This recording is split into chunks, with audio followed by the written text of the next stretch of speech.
नमस्कार। मैं प्रज्ञा त्रिवेदी एक बार फिर आप सभी का अभिनंदन करती हूँ। आज फिर से शादी पर बात करते हैं। एक बार पहले बात हो चुकी है, लेकिन आज चूँकि शादियों का सीज़न अभी चल रहा है तो हम एक ऐसा विषय लेते हैं जिस पे थोड़ी सी बात हमारी हुई थी बहुत शुरू के वीडियोज़ में। और चूँकि नए जोड़े बहुत सारे इन दिनों विवाह के बंधन में बंध रहे हैं, शादियाँ हो रही हैं उनकी, तो इस पे हम बात करेंगे कि मैंने बताया था हीलिंग विद फीलिंग, ये नाम कैसे आया कि कोई जब समस्या होती है तो आपको जब अपना कोई हो जो आपको सुने और समझे और उसका इलाज कर सके आपके आपसी डिस्प्यूट का, वो किसी भी उम्र में हो सकता है। मैंने बताया था बहुत शादी की शुरुआत में भी और बाद में भी, और शादी वाले जोड़ों की ही नहीं, मैं हर एक रिलेशन की बात करती हूँ कि आपकी रिलेशनशिप कैसी हो। और इसमें हर कोई आता है, आपके मित्र आते हैं, आपके बच्चे आते हैं, आपके पेरेंट्स आते हैं, पड़ोसी आते हैं, समाज आता है आपका। तो शादी की बात चल रही थी। प्री मैरिटल काउंसलिंग की मैंने बात की थी एक बार, आप सभी को पता होगा, और प्री मैरिटल काउंसलिंग पे हम आज चर्चा करेंगे। प्री मैरिटल काउंसलिंग क्यों ज़रूरी है? चूँकि ये शादियों का सीज़न है इसलिए कह रही हूँ कि जिन बच्चों जो ये वीडियो देख रहे हैं या वो एंगेज्ड हैं, बिल्कुल 1-2 महीने में जिनकी शादियाँ होने वाली हैं या बिल्कुल अभी जल्दी होने वाली हैं, वे ज़रूर सुने इसे। आप सभी को पता होगा कि आपने तैयारियां होती हैं हमारे यहाँ, जब शादी होती है तो हम लोग तैयारियां करते हैं बहुत सारी, जिसमें पेरेंट्स की ओर से अलग तैयारियां होती हैं कि वेन्यू तय होता है, मेनू तय होता है, बारात कब आएगी, बारात कहाँ जाएगी, किस तरह से जाएगी, लोग कहाँ ठहरेंगे, ये वो, इसमें कहीं भी कोई कमी करना नहीं चाहता। हम लोग अपना बेस्ट देते हैं ऐसे समय में, हम लोग अपनी बेस्ट व्यवस्थाएं करते हैं, हम लोग अपने बेस्ट ड्रेसेस चुनते हैं, हम लोग अपना बेस्ट संगीत के लिए परफॉर्मेंस चुनते हैं कि हम अच्छा से अच्छा प्रदर्शन करें। आप सब ने एक बात की ओर कभी ध्यान दिया या नहीं कि हम लोग इन सब समारोहों में, वैवाहिक समारोह है जैसे, तो उसमें दूल्हा दुल्हन से लेके हर एक व्यक्ति को लगता है कि हमारा बेस्ट ड्रेसिंग हो, हमारा परफॉर्मेंस सबसे अच्छा हो, और हम लोगों का एक जो भी 2-2.5 दिन 3 दिन का समारोह होता है उसमें हम लोग बहुत अच्छे से उसे एंजॉय कर सकें। इसके पीछे एक जो बात है वो है कि विवाह एक खुशी वाला समारोह है और हम सभी चाहते हैं कि वो यादगार बने। लेकिन इन सब बातों में हम भूल जाते हैं कहीं ना कहीं कि दुल्हन का छोटी से छोटी उसकी एसेसरी भी ज़रूरी कही जाती, दूल्हे की छोटी से छोटी एसेसरी भी ज़रूरी मानी जाती। लेकिन मैं सोचती हूँ कि शायद अब ये समय है, जिस समाज में हम अभी रह रहे हैं और जिस तरह से हम लोगों की दौड़ भाग वाली ज़िंदगी है और जैसा समाज अभी आगे बढ़ रहा है, उस हिसाब से मुझे लगता है कि हम लोगों को एक बहुत ज़रूरी चीज़ है और वो है काउंसलिंग। इसके लिए काउंसलिंग शब्द मैं बार बार बोलती हूँ तो हो सकता है बहुत सारे लोगों को ये क्लिक करता है, आज भी उस मामले में मानसिकता थोड़ी सी लोगों की सुलझी हुई नहीं है। काउंसलिंग को लेके लोगों को ये लगता है कि कौन बीमार है जो काउंसलिंग करना है। आप काउंसलिंग को इलाज समझते हैं, जबकि काउंसलिंग एक बचाव है। प्री मैरिटल काउंसलिंग में बोल रही हूँ मैं। अगर कुछ बिगड़ चुका है उसके बाद जो ठीक किया जाना है, आपकी मध्यस्थता में, किसी की मध्यस्थता में या मेरी मध्यस्थता में या किसी भी काउंसलर के मध्यस्थता में, लेकिन जब कुछ बिगड़ा नहीं है, 2 जोड़े हैं जो शादी करने जा रहे हैं और अगर उनकी काउंसलिंग की जाए तो ये कोई न ही बीमारी है, न ही कोई डिस्प्यूट है उनके बीच में, और न ही कोई बुरी बात है इसमें।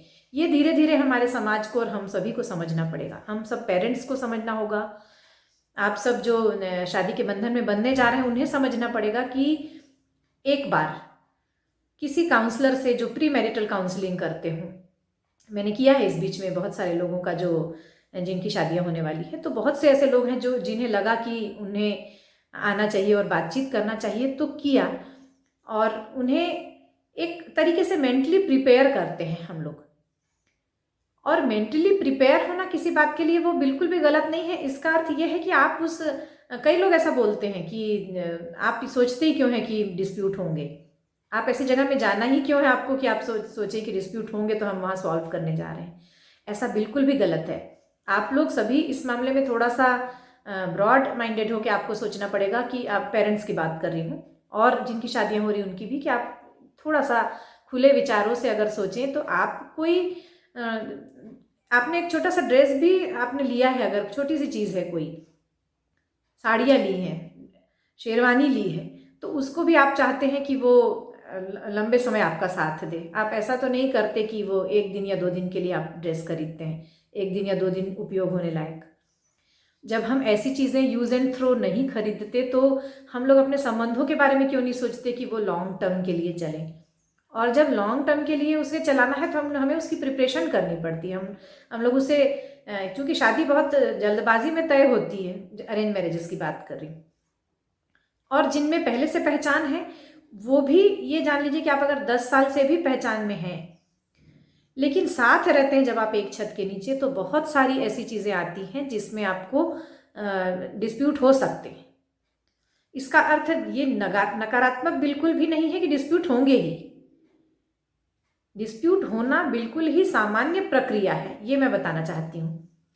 लेकिन उस सामान्य प्रक्रिया से कुछ लोग उसको बहुत असामान्य मान के टूट जाते हैं या तोड़ने की ओर आगे बढ़ जाते हैं कि नहीं, हमें डिस्प्यूट होता है तो हमें ये रिश्ता ही नहीं चाहिए, लड़ाई हुई तो ये रिश्ता ही नहीं चाहिए, या कुछ किसी ने किसी को कुछ बोल दिया तो ये वो शब्दों को पकड़ के बैठ जाते हैं और उसने ऐसा बोल दिया था इसलिए मुझे ये रिलेशन नहीं रखना है। तो प्री मैरिटल काउंसलिंग यही सिखाती है कि डिस्प्यूट हर जगह होते हैं, हर हस्बैंड वाइफ में, हर बहन बहन में, हर भाई बहन में, हर रिलेशन में। लेकिन उससे कैसे निकलना ये बात होती, और कैसे निकलना यही सिखाया जाता है आपको। यही आपसे बातचीत के दौरान आपकी काउंसलिंग, आपसे प्रश्नोत्तर करके ये आपको सिखाया जाता है कि आप कैसे किसी दुखद, बुरी या विवादास्पद या बहस और इस तरीके की घटनाओं से आप कैसे बाहर निकलें अपने रिलेशनशिप में। प्री मैरिटल काउंसलिंग इसलिए भी ज़रूरी है कि 2 लोग अलग अलग एटमॉस्फेयर से आते हैं, अगर अरेंज मैरिज है तो भी, और आपकी अगर पहले से एंगेज हैं, आप परिचित हैं 5-10 साल से, तो भी आप एक अलग माहौल से आते हैं। जब तक आप दोनों आपस में परिचित रहते हैं तब तक तीसरा उसमें इन्वॉल्व नहीं रहता है। लेकिन जैसे ही शादी होती है, ये मान लीजिए कि शादी 2 परिवारों का बंधन होता है चूंकि, तो बहुत सारे लोगों को बहुत सारी एक्सपेक्टेशन लड़के से, मतलब दामाद से और बहू से, दोनों से होती। तब आपको एकाएक लगता है कि हम वो, उस वजह से क्या होता है कि दोनों में डिस्प्यूट होने लगते हैं कई बार, फैमिली की वजह से या फैमिली में मिसअंडरस्टैंडिंग की वजह से, बहुत सारी चीज़ें होती, बहुत सारी चीज़ें। इसमें यही सिखाया जाता है कि आप दोनों के बीच बॉन्डिंग इतनी मजबूत रहे कि तीसरा कोई भी मुद्दा, पारिवारिक हो चाहे कोई और भी मुद्दा, आप लोगों के बीच में दरार पैदा न कर सके। लेकिन एक बात और सिखाई जाती है कि आपको परिवार को लेके भी चलना है और परिवार को किस तरीके से आप उनके साथ मैनेज करके चलें, उन्हें खुश रखें और खुद भी खुश रहें, और किसी तीसरे की उसमें उपस्थिति बिल्कुल भी ना आ पाए आप दोनों की बॉन्डिंग में। और इन सारी चीज़ों को आपको कैसे सुलझे हुए रूप में करना है, ये आपको प्री मैरिटल काउंसलिंग सिखाता है। साथ साथ एक छत के नीचे रहना बहुत आसान भी है और बहुत कठिन भी। एक छत के नीचे रहने पे कई, मैंने पिछले वीडियोस में कहा है कि बहुत सारी ऐसी चीज़ें आती हैं कि आप में डिस्प्यूट हो जाते हैं। लेकिन वो डिस्प्यूट आपको जल्दी से जल्दी उसमें से निकलना पड़ता है। और ये जो सहजता है कि एक दूसरे को कुछ बोल भी दिया तो वो शब्दों को बिल्कुल भी, मैं कहती हूँ कि उसे बिल्कुल शब्द मानिए, निरर्थक शब्द मानिए, क्योंकि क्रोध में व्यक्ति ऐसा होता है कि ऐसे शब्द कुछ बोल देता है और वो शब्द ही ये जान लीजिए कि बाद में टूटने का कारण बनते हैं एक दूसरे के रिलेशन में। तो शब्दों को थोड़ा सा छोड़ना सीखना पड़ेगा। ये सारी चीज़ें धीरे धीरे प्री मैरिटल काउंसलिंग में सिखाई जाती है। बहुत सारे पेरेंट्स ये बोलते हैं कि लड़का लड़की दोनों पढ़े लिखे हैं। मैंने तो देखा है कि एक प्रोफेशन में भी रहते हैं लोग, एक प्रोफेशन वालों की जमती हैं हमेशा हम ऐसा कहते हैं। एक प्रोफेशन के बच्चे, एक स्टेटस के बच्चे, एक मेंटल स्टेटस के बच्चे, और दोनों 5 साल 10 साल के रिलेशनशिप के बाद भी शादी करते हैं तो डिस्प्यूट होते हैं। उसका क्या रीज़न है? जब हमारे यहाँ शादी होने वाली होती है तो हम कहते हैं कि दोनों कमाते हैं, दोनों पढ़े लिखे हैं, खाना बनाना नहीं, कुक है, तो फिर दिक्कत कहाँ है? फिर तो विवाद की कोई स्थिति ही नहीं हुई। लेकिन विवाद कहाँ से आते हैं फिर, ये देखने की बात है। विवाद कभी भी बड़े नहीं होते, बड़ी बातों पे नहीं होते। बड़ी बातें हम लोगों को लगता है कि दोनों की नौकरियां इक्वल हों, या दोनों नौकरी में हों, कम से कम दोनों के मेंटल स्टेटस एक से हों, दोनों का फाइनेंशियल स्टेटस अच्छा हो, तो ये सारी चीज़ें हैं तो हम सोचते हैं कि सब कुछ ठीक ही होगा, लेकिन ऐसा नहीं होता, क्योंकि डिस्प्यूट कभी भी बड़े नहीं होते। बड़े डिस्प्यूट या अंतर दिखेगा तो शादी ही नहीं होगी। बड़े अंतरों में बहुत कम, अभी की स्थिति में नहीं होती, पहले हो जाती थी। आज की स्थिति में वैसी शादियां नहीं होती हैं। सब खुद से चुनते हैं, उसके बाद फिर डिस्प्यूट क्यों होते हैं जब खुद से चुना हुआ होता है? उसका रीज़न ये है कि बहुत छोटी चीज़ें एक छत के नीचे रहने के बाद जन्म लेती हैं, और वो जो है उससे कैसे निकलना, आपस में कैसे निपटना, आपस में बॉन्डिंग बना के उससे कैसे निपटना, अपनी रिलेशनशिप को बहुत मजबूत बना के, और उसके बाद इन डिस्प्यूट से कैसे धीरे धीरे बाहर आना और फिर आगे बढ़ना, ये चीज़ें प्री मैरिटल काउंसलिंग में सिखाई जाती।